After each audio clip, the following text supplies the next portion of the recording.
I love buying a ticket and escaping my daily stress. But we also want it to be safe, comfortable and pretty. But here is the problem. While we are looking for the perfect vacation, the cities we love are changing into something else. In this video, I'm gonna tell you how our favorite cities are turning into giant open-air theme parks. I'll show you what happens when it scrubs away its real history and replaces it with a clean, fake version just to please us.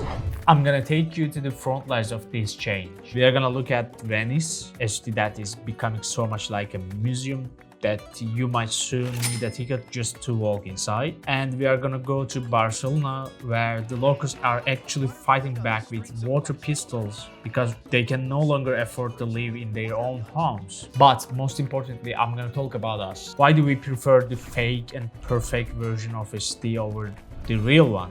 And is our dream vacation actually destroying the very places that we wanna see? So before moving on, don't forget to hit that subscribe button.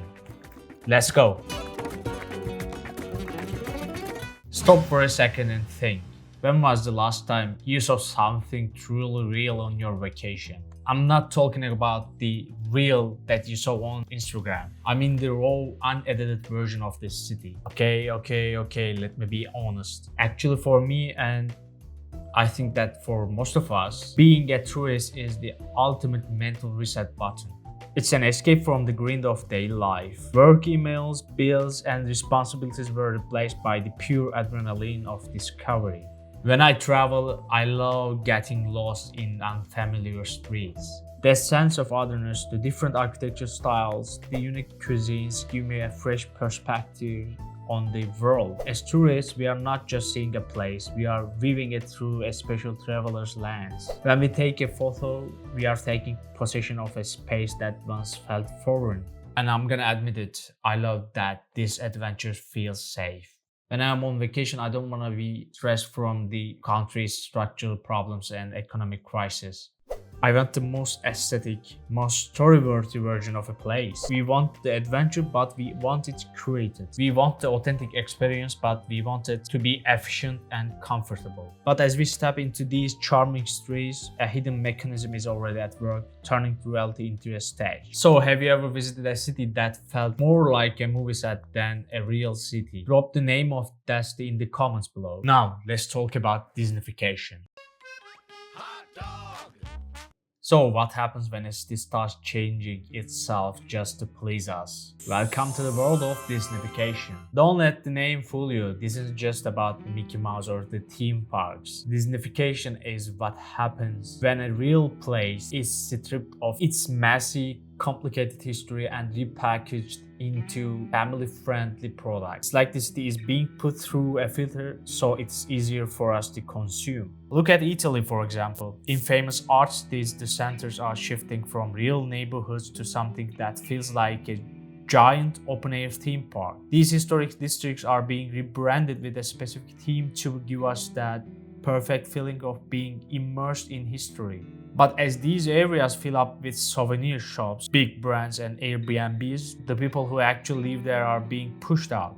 Access is becoming more restricted. We are getting very close to a world where you might need a ticket just to walk through a city center. Venice is already moving in that direction. It makes you wonder, if you have to pay an entrance fee, is it still a city or has the theme park idea finally won? It's a world-famous urban wonder, built on a lagoon, and a city desperate to stay afloat. I want under to the be pressure clear, I'm not of saying tourism. all of these are totally wrong or right. Rather than focusing on whether it's right or wrong, I'll be describing what's happening right now. In fact, in some countries such as Spain, especially in Barcelona, this situation has escalated to protests. I'll touch on that later in this video. In a Disneyfied world, architecture is not just for living, it's for putting on a show. Those authentic stone walls or vintage signs we admire, often they are just decorations what sociologists call staged authenticity. They are designed specifically to catch our eyes and satisfy our need for a perfect photo. We have reached a point where this hyper-reality, this polished, perfect version of city can feel even better than the original. Instead of the real, difficult neighborhoods where people actually live, we prefer the staged back regions. We like the open view kitchens or the artisan workshops that give us the feeling of being an insider without any of the actual discomfort. Disneyfication promises us a world where everything is under control and made for our entertainment. But as our cities turn into giant open-air theme parks, we have to ask, what are we losing in exchange for this perfect vacation? While Disneyfication makes a city look like a dream, it can quickly turn into a nightmare for the people living in there. This is because unplanned over-tourism. And it doesn't just change the way a city looks, it changes who can afford to stay. In tourist historic cities like Venice, the urban fabric is being reshaped to serve visitors instead of residents. Across the world, we see a dangerous cycle. First of all, the displacement of life. Neighborhoods are transformed into enclave tourist spaces where local shops and services are replaced by hotels and souvenirs. And the second one is housing squeeze. Long-term apartments are converted into short-term rentals like Airbnbs to maximize profit from guests. And the third one is the rising costs. As the city becomes a theme product, the cost of living, from rent to a simple cup of coffee, skyrockets beyond what local salaries can pay. It removes the reality of local life to keep the tourist experience efficient and beautiful. We are reaching a point where these beauty perimeters are becoming gated zones for those who can pay, while the actual residents are pushed out. To see where this tension has finally exploded, we have to look at Barcelona. It's a city that refused to just be a stage set anymore, and where the locals decided to fight back against being priced out of their own homes. But some locals say mass tourism is not only overwhelming the city, but also making the cost of living unaffordable to its residents. Why is Barcelona on everyone's bucket list? We've all seen the pictures. We dream of walking past Gaudi's mind-bending architecture, feeling the warm Mediterranean sun on our skin, and spending long afternoons hopping from one tapas bar to the next.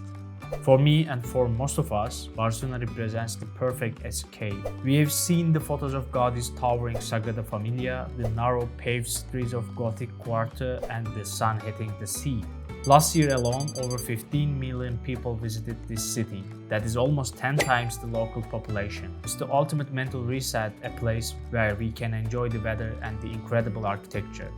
But for the people who actually live there, this dream has become a struggle for survival. On World Tourism Day, the streets were not filled with happy travelers, but with local protesters. They weren't just carrying signs, they were shouting, "Go home," and even using water pistols to spray tourists sitting in cafes. Tourists abandoning their tables as protesters squirt them with water guns. One sign captured the heart of this crisis. "Your Airbnb used to be my home."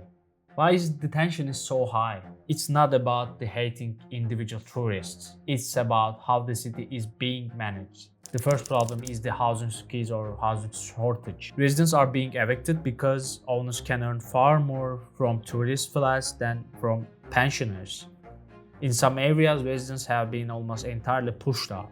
The second problem is the over-increased prices. Rent prices have soared by nearly 70% in recent years, making it impossible for young people or those on local salaries to afford even basic things like a cup of coffee. And the third one is loss of the community. In places like the Gothic Quarter, historic apartments are being divided into single rooms to maximize the rent.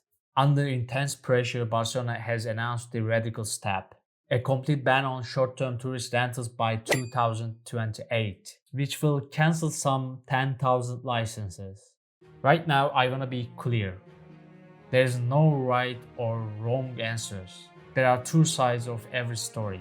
Owners argued that tourist flats help spread wealth across the city and that nomad workers from other countries are the ones truly driving up rents. Without tourism, which represents up to 15% of Spain's GDP, the city could face an existential crisis. I'm simply pointing out the reality of what happens when a city becomes too successful as a product. We are all part of this loop. We go there looking for authenticity, but our presence turns housing into a big business. Now let's look deeper at how a city actually melts. It's called gentrification of tourism. Sometimes when I traveled, I see an old abandoned factory that has been turned into a chic gallery, or a quiet neighborhood that suddenly becomes a bohemian hotspot. For me, this process is not just a local change, it's a brand and a show that I personally enjoy watching. I love seeing a greedy or edgy areas transform into a consumable aesthetic because it makes me feel like